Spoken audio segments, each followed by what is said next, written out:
शांति के पक्ष में हैं, वहाँ शांति हो, लोगों को न्याय मिले और न्याय मिलना ज़रूरी है।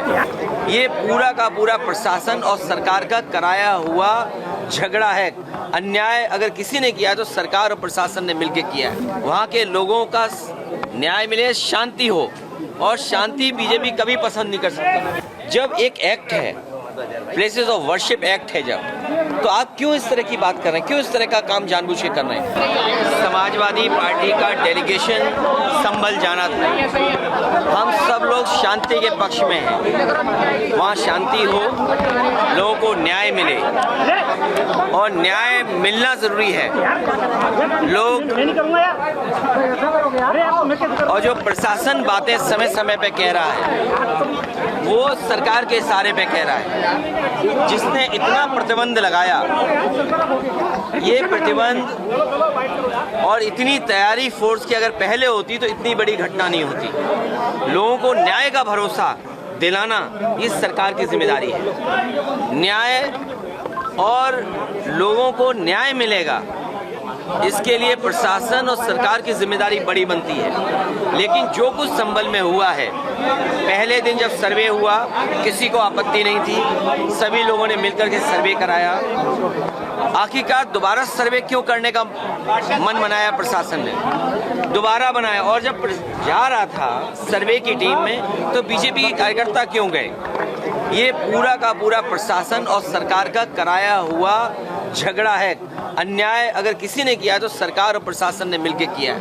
उन्हें न्याय मिले, वहाँ के लोगों का न्याय मिले, शांति हो, और शांति बीजेपी कभी पसंद नहीं कर सकती। शांति होगी तो विकास और खुशहाली होगी, लोग खुशहाली और आगे बढ़ने का सोचेंगे।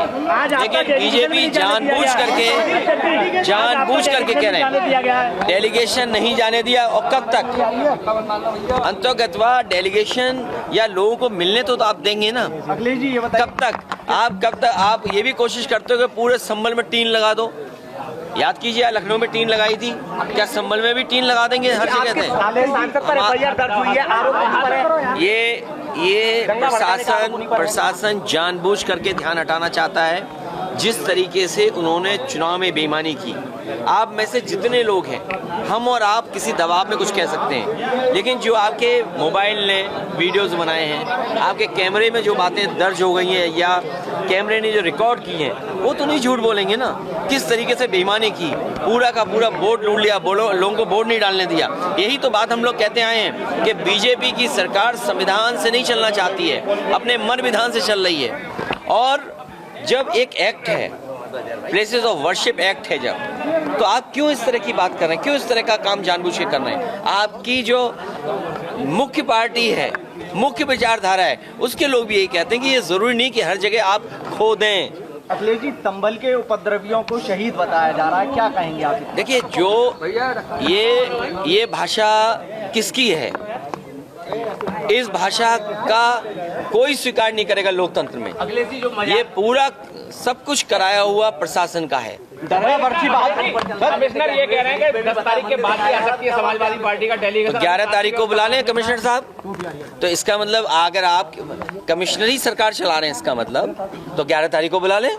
अच्छा, ये बताइए, अगर उनको ये लगता है कि इस तारीख तक आना ठीक नहीं है, आप जो पीड़ित हैं उन पर दबाव क्यों बना रहे हो? वो तो वीडियोस वायरल हो रहे हैं, तो सुप्रीम कम से कम इस बात को ऑब्जर्व करेगा कि कैसा दबाव बनाया जा रहा है। अजमेर की दरगाह है, दरगाह को लेकर याचिका दायर, अजमेर वाली दरगाह को लेकर क्या कहना चाहिए? प्लेसेस ऑफ वर्शिप एक्ट के बाद इस तरह की बात उठाना, भारतीय जनता पार्टी जानबूझ करके इस तरह का माहौल बना रही है। जितने भी लोग हैं ये सब भारतीय जनता पार्टी के समर्थित लोग हैं।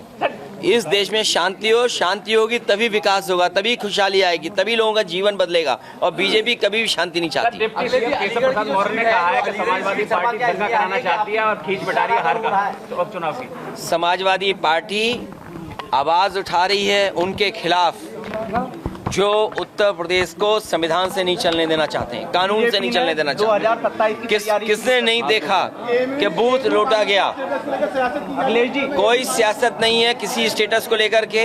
ये जो लोग सियासत करना चाहते हैं वो शिक्षा के क्षेत्र में कोई काम नहीं करना चाहते। आरक्षण की मांग कर रही है हमारी उनकी कोई तैयारी नहीं है। इस बार जनता उनको हराने जा रही है।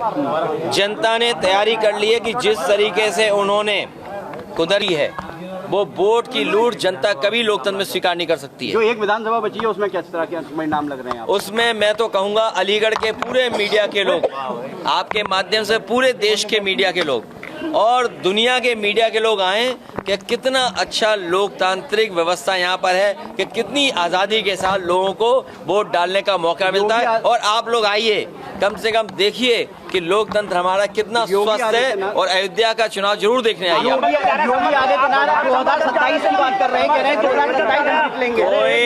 2027 की बात कर रहे हैं, 2027 जीतेंगे। ये जो बेईमानी की है, लूट की है वोट की, वो केवल अपनी कुर्सी बचाने के लिए की है। नमस्कार, मैं हूं मानक गुप्ता। अगर आपको हमारा ये वीडियो पसंद आया हो तो इसे लाइक और शेयर जरूर करें। और हाँ, हमें सब्सक्राइब और फॉलो करना ना भूलें ताकि आप देश और दुनिया की कोई खबर मिस ना करें। तो जुड़े रहिए हमारे साथ और देखते रहिए न्यूज़ 24।